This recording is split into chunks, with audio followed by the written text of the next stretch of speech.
Hi friends, I'm Rashmi Pandey. Sorry, there was some problem, so everything is fixed now. So I'm back again. So today topic, as I told you, it's a very interesting topic. We generally talk about so much about mental health, but we are always talking about the adults and the older people, and the people, but we leave the younger generation, we always leave them behind. So today I'm gonna talk, and send invite to our very beautiful friend, and she's gonna tell about. I'm just inviting her. Yeah. Hello. Hi. Hi. Hi, can you hear me? Yes, I can. Can you hear me properly? Yes. Okay. Yeah. So, Sanjana, I'm taking your name correctly, right? Yes, you are. So welcome over here. Thank you so much for coming. Oh, And I was just talking to our audience regarding the mental health about the teens. mm-hmm. Generally, whenever we talk about mental health somewhere, the teens, the children, they are left behind. We always talk about the adults. So that's the topic we're going to talk today about. Tell us a little about yourself. So, hi, for everyone who doesn't know me, my name is Sanjana. I am the founder of the nonprofit Break the Stigma, which is an organization dedicated to raising mental health awareness. And I am also a high schooler in Dallas, Texas. I'm passionate about two things, music and service. So I've been playing the piano for 10 years, and I'm also in my school's choir. And as for service, I've always loved to volunteer. I started volunteering at my local food bank. I would package meals. And I realized that volunteering is something that virtually everyone can do.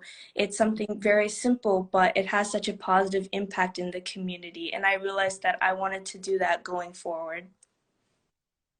Yes. That's so cool. And so, how did you get an idea of starting this organization? You're so young, and how did you just come up with this idea? So, mental health is something that is very personal to me. I've seen the stigma around mental health, and I've seen that a lot of my friends and family who were dealing with mental health issues had to struggle in silence. I realized that, awareness needed to be raised about this topic. So I did what I could as a teenager. I Mhm. started out by creating simple posts on social media just to educate people. And it has grown into a nonprofit organization with over 200 volunteers. Wow. Yeah. So what all this your organization is about? Can you tell a little bit more about it? What does it all do? And Yeah, you know. so mainly it's about raising mental health awareness. So we do provide mental health resources on our Instagram and our website. We also have a blog. So volunteers will share their personal mental health experiences in writing. Well, this is something that I personally run. I have a podcast. So I'll bring people in who are also mental health advocates, and we'll have conversations, kind of like what you and I are doing. And Right. hold webinars, so something similar, except I basically invite mental health professionals such as therapists and clinical psychologists and talk to them about their experiences in mental health. Yeah. So, when did it all started? When did you started this organization? At this organization less than a year ago, I would say September of 2020. Oh. So it's still pretty recent, but I'm hoping as our organization grows, we can receive funding and create even bigger projects. I'm hoping that with the sufficient funding, we can start giving therapy to people in underprivileged communities and as well as start a text line. So people who just want a place to vent or someone to talk to, they can just text that line and receive support. No, that's amazing. Actually, you're doing such a great work, you know. And what types of mental health you think that teenagers they are experiencing? So What type? I think the main thing that teens are struggling with nowadays is anxiety. And there are many factors that can be Mhm. contributing to their anxiety, such as dealing with immense stress from school, there's Mhm. pressure, and of course, pressure from your parents and your community. I feel like social anxiety, we've seen that that has been on the rise lately in teens. And I Mhm. think this comes from a place of a lack of social interaction. And I think that Mhm. it has definitely made that much worse. And the fact that majority of their interaction is only online, it's through texting and DMing, and they don't Mhm. have any more in-person interactions. And Right. that, everything is going back to normal, many teens, even myself personally, I'm a little like, I'm not sure if I want to go back in person to school because I'm nervous. It just comes from a place of a lack of interaction nowadays because our world is just changing so much. Right. Yeah. Yes. So what happens in school? What type of pressure is in school? Is it studies or peer pressure or what kind of pressure which leads to anxiety? Well, there are multiple reasons, things that are happening in school. I would say Mhm. a lot of schoolwork and stress from work is one thing. Nowadays, a lot of teens are more focused about just passing their classes rather than learning, and Right. schools are partly responsible because they are just more about, do the work Mhm. rather than how about we create Mhm. an environment where teens can actually learn. Right. Think another factor would be peer pressure, not only for studies, but there are also new things happening with Mhm. media. A lot of, like, such as with beauty, I would say Mhm. a lot of insecurities are being developed by teens because they don't realize that a lot of what's on social media is being Mhm. fabricated, a lot of Yeah. Photoshop. They don't know. So, Yeah. to become insecure, and in their school environment a lot of people are just kind of insecure with themselves, insecure with their grades, and this creates a lot of anxiety in dealing with school. Right. Yeah. So what is the social media when once we were growing up, like when once we were at your age, the social media just started at that time. So it was not that way like it is now. So what impact is of social media on the kids, on the teens? So, well, social media has now become the new mode of communication.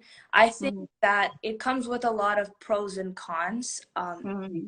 It definitely, because of the pandemic, has become a great way of communicating with people all across the world. Like, I can Mm-hmm. talk with my relatives and family halfway Mm-hmm.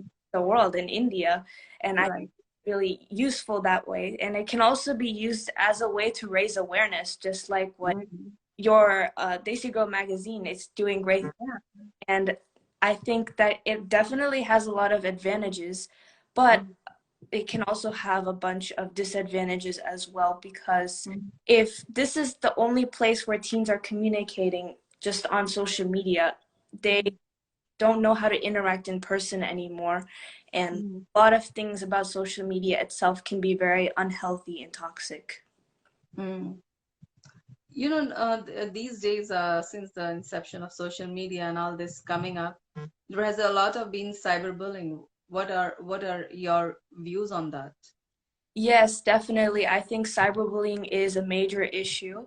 And I think that nowadays, when younger and younger kids are going on the internet, there's Mm. a lack of internet safety promotion. A lot of teens don't know, not even teens nowadays, it's younger. Like, I can see 6 to 8 year olds going on social media. Mm. They don't know the proper internet safety rules and internet etiquette. It can be a very, very dangerous place. And I think that if we want to stop cyberbullying, we need to promote those things because otherwise, it cannot even just be cyberbullying. It can lead to Mm. worse issues such as being Yeah.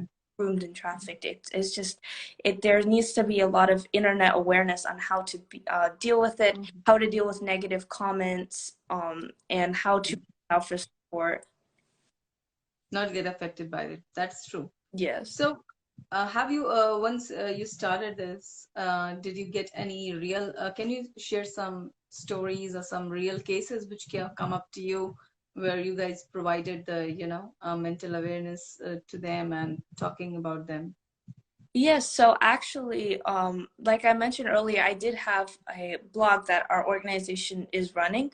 So Mm-hmm. one of our volunteers submitted a writing about their experience with anxiety.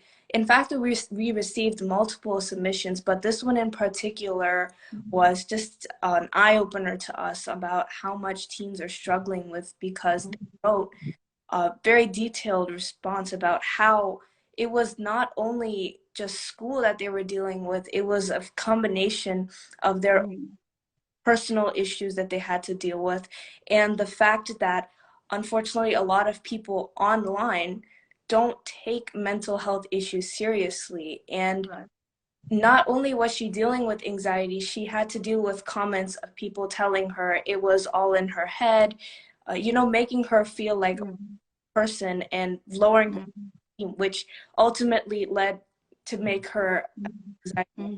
And we realized, this is a very problematic thing. We need to let people who are dealing with mental health issues know that it is normal and it is common. 1 in 5 people experience mental health issues.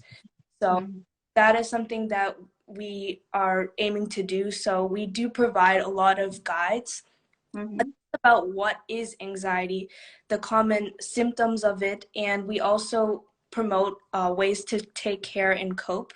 We provide not only ways that people can reach out professionally, because of course, people always say, if you're dealing with it, go to therapy or reach a professional, but Mm-hmm. everyone has access to just go to therapy, or not, they may be Right. out depending on the family or circumstance they're in. So we always say that our direct messages are always open, and you come talk to any of us on the leadership team. We're always open ears to hear about anyone and their experiences. Mhm. Right. So when you started this organization, so how did you come up with the therapist, and how did you approach them so that they can come up and talk about it? So I just contacted therapists who were working in Frisco, which is the city I live in near Dallas. I was just contacting them about, I just wanted to ask what is their experience in mental health. And especially in the situation with the pandemic, I wanted to know how are therapists reaching out to their patients now that it's Mhm. online. And I want to know how online therapy sessions would affect them. So that is the main thing that we wanted to reach out. We wanted to see how professionals were handling the whole mental health crisis because, Right. of course, as an organization, we do what we can, but the professionals are the ones who truly Mhm. have the knowledge and training. So we wanted to just spread awareness and show that a lot of mental health professionals and healthcare professionals overall, Mhm. healthcare workers, Yeah. a lot in this pandemic, and we wanted to just bring light to that. Yeah. So when were they okay doing the volunteer work? How did you convince them? To, Because yeah. like get volunteers to join. So No, I'm talking, yeah, I'm just saying that once you were talking to the professional and when you reach out to them, of course, they would be doing some volunteer work, coming up and talking about. So, how did you convince them about it? That, okay, oh, that you have, lots of yeah, volunteers involved in it. yeah. Well, a lot of volunteers, I actually market it in a way that it would be an experience to talk to a therapist and ask their own personal questions. And fortunately, Okay. the therapist that I interviewed, she was such a sweet lady. So she was, not only was she giving her personal experiences in work, but she was also Mhm. therapy tips for teens. So it was just a way that, say, a lot of our teens who joined the session, they've never Mhm. had any experience talking to a therapist. So this was kind of their first time to be able to ask questions. So they were asking things like, how do I deal with stress? What do I do if I'm just having a really bad day and I don't have motivation. And Mhm. the therapist gave really, really nice responses for that. So I think that's how I got a lot of the teens involved. No, that's a wonderful way. If we get to know, a therapist as the professionals who are handling these situations, so it's very helpful. So, when you started this, how with you were just only one, or with the how did the volunteers come up? I just wanted to know the whole process. How did it all started, and it became like such a big thing. Yeah, so it's actually really interesting. I actually just started it on my own. It was just an Instagram account purely for just posting mental health content. And Mhm. I got a couple of my close friends. They were really liking what I was doing and they wanted to help out making posts. And I even had other people DM us and say, Mhm. there a way that I could help out as a volunteer? And then I had that Mhm. might as well just make this an organization. I'm having people involved in this, and we Mhm. things not just by making Instagram posts, we could start other projects. And I just Mhm. took it from there. And I I think a lot of the people who are joining my organization, they just want a place to volunteer, but they Mhm. end up staying with our organization just because mental health is actually a topic that everyone, Yeah. not like math or science or art, it's not something that certain people can Mm. like mental health. Everyone has it. Everyone can contribute to the conversation. So I think that's why a lot of people are interested. Right, definitely. Yeah, it's the same issues what everyone is facing. Somewhere everybody is struggling somewhere or some other way. So definitely it gives them a very nice platform to share their feelings. Right, yeah. So yeah. So coming back to social media, there's a thing that, like you said, that teenagers generally don't understand that it's not real, right? When many things are fake, or it's photoshopped, or just made up. So sometimes they just put their lot of pictures out over there. How to teach them, that's also very important, to teach them the importance of internet and how to proper usage. What do you think that can be done? Because that's very important. I think again, it just comes from raising awareness about internet safety, not only internet safety, but just realizing how the internet works, realizing Mm. the people you see on your feed, the celebrities, idols, and icons, they are all photoshopped and they're touched up. And what you see online is not what's real. And Right.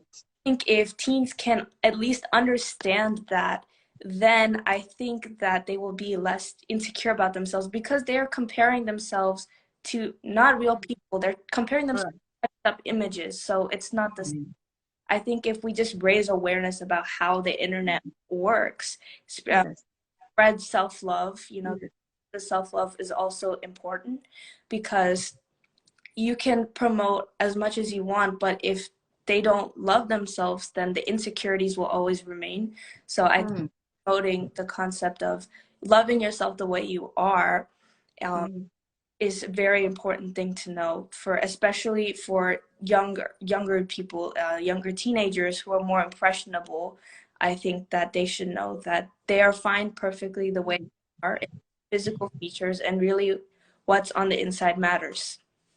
Right, definitely. So do you think the schools and teachers, they have a role to play over here?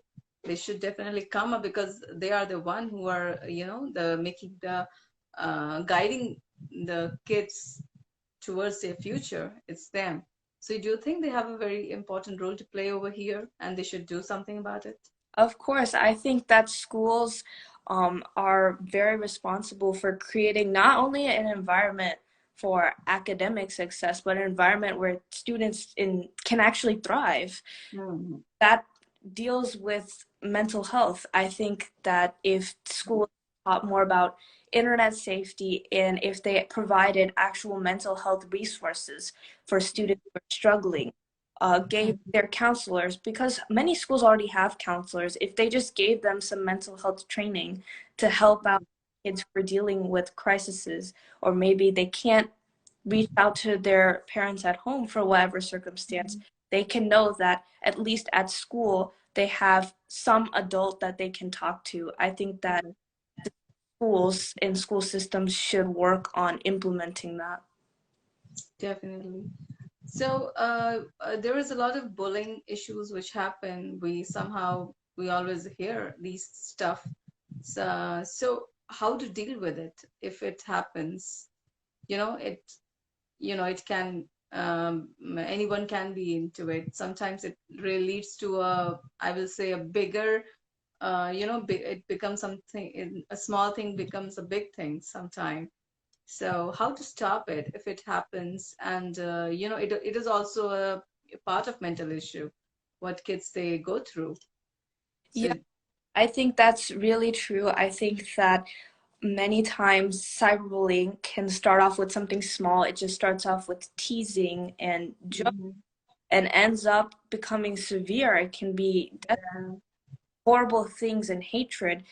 And I think that firstly, teens need to realize that what is being put on online, the hatred that they receive, is because the perpetrator is able to easily just type that.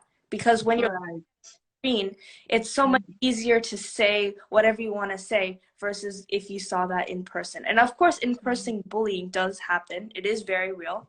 But now mhm, the internet is on the rise, and cyberbullying cases, yeah, I think it's important to know that these are just other people and they're just saying whatever. mhm, yeah, And if you are experiencing that and you're trying to find ways to mhm, get out of the situation, mhm, I think the first thing you need to do is approach an adult, um, right.